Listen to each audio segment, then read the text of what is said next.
خوشخبری سنا رہی ہیں اور ساتھ آپ نے ایک بری خبر بھی سنا دی ہے کہ عمران خان جب باہر آئیں گے خدا نہ خواستہ ان کے ساتھ کچھ ہو جائے گا. جو انٹرنیشنلی جنگ شروع ہوئی ہے تو آئی ہوپ کہ وہ اس وقت باہر نہ آئیں.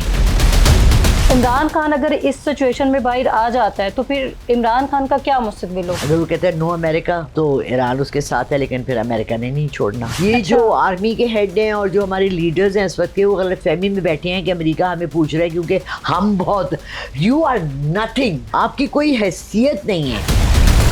عاصم منیر کے حوالے سے یہ بھی آیا ہے کہ وہ 2030 تک جو ہے وہ آرمی چیف رہیں گے. آپ میرا ڈیتھ سینٹینس دینا چاہ رہی ہیں؟ کیا چاہ رہی ہیں؟ وہ تو میں نے سنا ہے چھوڑتا ہی نہیں ہے جو اس کے خلاف کوئی بات کر دے.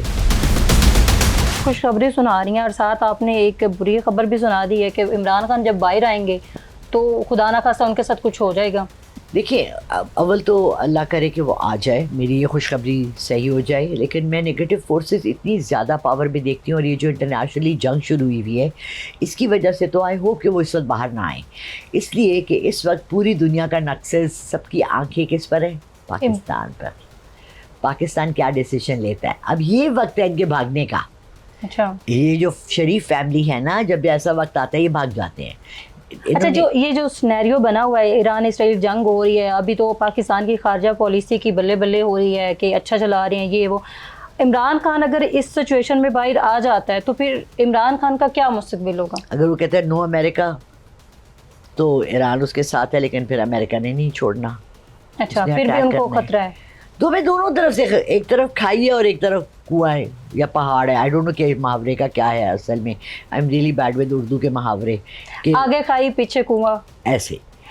اگر وہ امریکہ کو ہاں کرتے ہیں تو ایران نے اٹیک کر دینا ہے. اگر ایران کو ہاں کرتے ہیں، مسلم امہ ساری بیٹھی ہے، پاکستان کیا کرے گا؟ کیونکہ دیکھیں سچی بات یہ ہے کہ سب سے بڑی آرمی، سب سے پاورفل آرمی پاکستان کے پاس ہے. نیوکلیئر ہمارے پاس ہے. اس لیے لوگ ہمیں دیکھ رہے ہیں، اس لیے نہیں کہ ہماری یہاں کی حکومت بہت پاورفل ہے. یہ غلط فہمی میں بیٹھے ہوئے ہیں. یہ جو آرمی کے ہیڈ ہیں اور جو ہمارے لیڈرز ہیں اس وقت کے، وہ غلط فہمی میں بیٹھے ہیں کہ امریکہ ہمیں پوچھ رہا ہے کیونکہ ہم بہت، یو آر نتھنگ، آپ کی کوئی حیثیت نہیں ہے. اچھا، آپ آرمی کے حوالے سے بات کر رہی ہیں تو عاصم منیر کے حوالے سے یہ بھی آیا ہے کہ وہ 2030 تک جو ہے وہ آرمی چیف رہیں گے. تو ان کا ستارہ کس طرح سے دیکھ رہے ہیں کہ وہ اتنے لمبے عرصے تک چلیں گے اور اسی طرح جس طرح آج کل ان کا جو ہے بڑا نام بنا؟ آپ میرا ڈیتھ سینٹینس دینا چاہ رہی ہیں؟ کیا چاہ رہی ہیں؟ وہ تو میں نے سنا ہے چھوڑتا ہی نہیں ہے جو اس کے خلاف کوئی بات کر دے. نہیں، میں ایسا کچھ بھی نہیں چاہ رہی، میں تو بس پریڈکشن جانا چاہ رہی ہوں. ہاں بھائی، وہ تو ساری زندگی راج کرے گا بھائی، بے تاج بادشاہ ہے وہ تو. اچھا، اس کا ستارہ اتنا عروج پہ ہے. دیکھیے بات سنیں، ستارہ عروج پہ آپ کے فرعون کا ستارہ بھی بہت عروج پہ تھا. جس وقت فرعون بادشاہ تھا اس کے خلاف کون کھڑا ہوا تھا؟ کوئی کھڑا ہوا تھا. جب نمرود تھا، آپ نے نمرود کی سٹوری کبھی غور سے سنی ہے؟ میں نے اس دن دیکھے، میں پریشان، ہم نے نام سنا تھا بچپن سے. میں 68 ایئرس کی ہوں، میں نے ابھی نمرود کی سٹوری سنی. نمرود بھی کلیم کرتا تھا کہ میں اللہ کے برابر ہوں. فرعون بھی کہتا تھا کہ اللہ کون ہے؟ میں ہوں. نمرود سے ایک آدمی نے کہا، اس کے دربار میں آیا، اس نے کہا کہ اللہ کے آگے جھک جاؤ، اللہ کو مان لو، اور یہ دولت جو تمہیں دی ہے تمہاری نہیں ہے، یہ غریبوں میں بانٹو. اس نے کہا اللہ کون ہے؟ یہ میری ہے. ان سب کے باہر محل ہیں، پیلسز ہیں، کمپنیز ہیں. یہ مجھے صرف ایک بات بتا دیں، ایک شخص جس کے ہاتھ میں ہمارے ملک کے سارے راز ہیں، ISI کا ایک جرنیل ملک سے باہر کیسے جاتا ہے؟ وہ تو کانٹریکٹ سائن کرتا ہے ساری زندگی کے لیے. انٹرنیشنل لا یہ ہے کہ وہ ملک سے باہر ایک قدم بھی نہیں رکھ سکتا. ٹھیک ہے؟ آپ کے گھر کا پاسبان ہے، وہ گھر پہ تالا لگا کے چابی سارے محلے کے لڑکوں کو دے دیتا ہے، اور اندر اس کی 4 بیٹیاں بیٹھی ہیں، وہ آ کے اس کو کچھ بھی کر دے تو وہ کسی کو بلیم کر سکتا ہے؟ کسی کو بھی نہیں. تو ہمارے ملک تو، ہم تو بکاؤ مال ہیں. ہمیں آپ جہاں مرضی بیچ دیں، ہم اسے بولنے والا کون ہے؟ کون اٹھ کے کہے گا کہ عاصم منیر نے کیا؟ ابھی لاسٹ ویک بھی اس نے اس سے بات کی ہے ٹرمپ سے. ان کی تو میٹنگز ہوتی رہتی ہیں.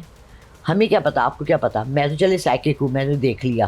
چلو، اچھا، آپ نے دیکھ لیا تو ان کے حوالے سے پھر کوئی آپ کو چیز سمجھ آئی کہ یہ کہاں تک جائیں گے، کدھر تک چلیں گے، اور پاکستان کو کہاں تک لے جائیں گے؟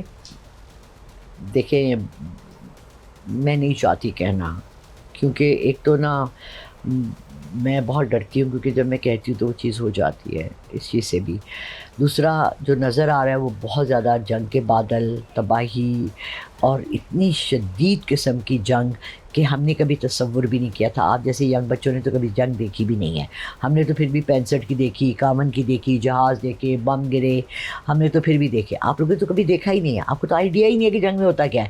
فلموں میں دیکھنے سے ریالٹی نہیں آتی. تو جنگ ہوتی ہے لیکن اس کے ریزلٹ دیکھیں تو جتنی تباہیاں آتی ہیں, جس طرح سے بچوں پہ اثر ہوتا ہے, وہ لوگ اور اتنے اس دفعہ تو مفلوج ہو جاتے ہیں. اس دفعہ تو نیوکلیئر ہوگی, اس دفعہ تو ہونی بھی نہیں ہے یہ. اچھا. میں نے تمہیں پتھر مارا, تم نے مجھے مارا, ادھر تو گولی بم نہیں چاہیے. اس دفعہ سیدھی نیوکلیئر ہوگی. تو اللہ ہم لوگوں کو بچائے. اور وی نیڈ کہ ہم بیٹھ کے معاہدے کریں, ٹیبل پہ بیٹھیں. اگر پاکستان اتنا پاورفل ہے, and Asim Munir thinks that he is very powerful, اس کو چاہیے کہ وہ بیٹھ کے بیچ میں دونوں کے معاہدہ کرے, امریکہ کے اور ایران کے, کہ جی اس کو سیز فائر کہتے ہیں, اس کو بند کریں جنگ کو, اور اپنی اپنے ٹروپس واپس لیں. دیکھیں ہم 70 سال ہو گئے, ہم 77 ایئر سے سن رہے ہیں جی ہم ٹیکسز دے رہے ہیں, ہم یہ دے رہے ہیں جی کشمیر ہمارا ہوگا. 77 ایئرز میں تو کشمیر ہمارا نہیں ہوا. ہم 77 ایئرز سے سن رہے ہیں فلسطینیوں کو آزاد کریں گے. ہم نے تو ککھ بھی نہیں کرنا. ہم نے صرف کھا کے نا ہم نے اپنے پیٹ اتنے بڑے بڑے کر دینے. ہم نے کچھ نہیں کرنا کسی اسلامی ملک کے لیے, کسی شخص کو ہم نے اتنا فائدہ بھی نہیں دینا. بٹ کم سے کم ریکویسٹ ہے اس وقت ہیڈ آف اسٹیٹ سے and head of army chief سے کہ اس ملک کو بچا لیں. اچھا, اس ساری صورتحال میں جب یہ دیکھیں ایران اسرائیل جنگ ہے, امریکہ ہے, بہت ساری کنٹریز جو ہیں اس میں انوالو بھی ہیں, کچھ انڈائریکٹلی انوالو ہیں, تو پاکستان کے حوالے سے یہ چیز ہے کہ پاکستان اس وقت نیوٹرل ہے. اس ساری صورتحال میں پاکستان کا فیوچر میں کیا رول ہوگا, پاکستان کا کس طرح سے مستقبل دیکھ رہی ہیں؟ اگر تو یہ بدلا نہیں, جو بھی ٹاپ پہ بیٹھے ہیں, اگر یہ تبدیل نہ ہوئے اگلے 6 مہینے کے اندر تو تباہی, کمپلیٹ تباہی.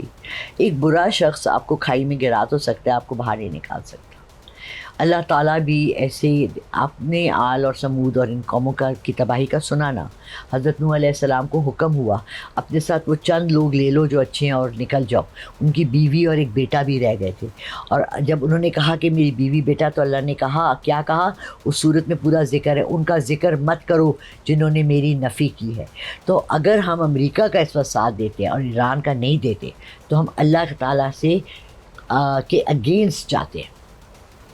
تو ہم پھر کفر کا سائڈ, یہ جنگ امریکہ اور ایران کی نہیں ہے. لیٹس بی ویری کلیئر, پہلے ہم ڈیفائن کر لیں, یہ کفر اور اسلام کی جنگ ہے. اب 2 دھڑے بن گئے ہیں, آپ کس کا سائڈ لیں گی پرسنل لیول پہ؟ اسلام کا. میں کس کا لوں گی؟ اسلام کا. آپ کس کا لیں گے؟ اسلام کا. مگر ہمارے سربراہ اگر الیکٹ کرتے ہیں کہ ہم نے کفر کے ساتھ جانا ہے, تو آپ اور میں کیا کر لیں گے؟ ایسے ہی بیٹھے پوڈ کاسٹ کرتے رہیں گے, اور تو کچھ نہیں کر سکتے نا. بات یہ ہے کہ جب آپ کا ہیڈ آف اسٹیٹس جو ہوتے ہیں, یہ ان کے اوپر اونس آتا ہے کہ انہوں نے جنگ سے گریز کیا یا جنگ میں ہمیں جھونکا. کیونکہ یہ ابھی جو انہوں نے کام کیا ہے, دونوں آپ نے پڑھا ہے یا نہیں دیکھا ہے یا نہیں دیکھا, پاکستان نے اپنے جھنڈے کے نیچے 8 جہازوں کو نکلوایا ہے اسٹیٹ آف ہرمز سے. ایران نے اجازت دی ہے, 20 کی اجازت دی ہے انہوں نے. پہلے لاسٹ ویک تک 8 کی دی تھی, ابھی جس میں سے 2 جہاز انہوں نے امریکہ کو دی. کیوں؟ آپ نے پیچھے سے وہی کام کیا نا, غداری کی نا آپ نے اپنے مذہب کے ساتھ, اپنے اللہ کے ساتھ, جنہوں نے آپ کو اچھا سمجھا, آپ کے ساتھ اچھا سلوک کیا, آپ نے ان کو دھوکہ دیا. ہاں تو ہم دھوکے باز ہیں نا, تو ہم غدار ہیں. تو پھر ہمارا تو کیا ہونا چاہیے؟ ملیا میٹ ہونا چاہیے. آل اور سمود کی قوموں میں کیا تھا, ایک ناپ تول میں کم تھے, ایک لوط کی قوم لڑکوں میں تھی, سمود کی قوم اس میں تھی. وہ تو سارے گناہ ہمارے یہاں کھلے عام سر عام ہو رہے ہیں, رائٹ. تو ہمارے اوپر تو سب قہر آنے ہی ہیں.